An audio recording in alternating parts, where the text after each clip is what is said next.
అందరికీ నమస్కారం అండి. 9 మే 2026 శనివారం పంచాంగం. శ్రీ పరాభవనామ సంవత్సరం, ఉత్తరాయణం, వసంత ఋతువు, వైశాఖ మాసం, కృష్ణపక్షం. సూర్యోదయం తెల్లవారుజామున 5:50, సూర్యాస్తమయం సాయంత్రం 6:35.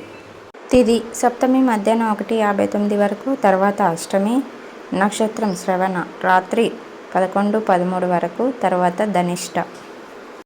అశుభ ముహూర్తాలు 2 సమయాలు. వజ్రం తెల్లవారుజామున 3:38 నుండి తెల్లవారుజామున 5:20 వరకు. దుర్ముహూర్తం ఉదయం 7:32 నుండి ఉదయం 8:23 వరకు.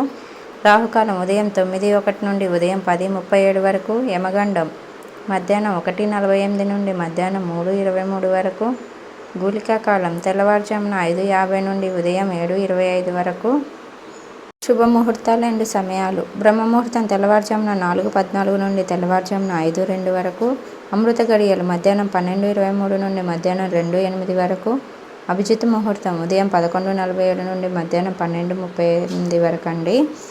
సప్తమి కాబట్టి మధ్యాహ్నం వరకు అయితే మంచిగా ఉంది. తర్వాత అష్టమి తిథి మంచిగా ఉండదండి. శుభముహూర్తాలకి అనుకూలం కాదు.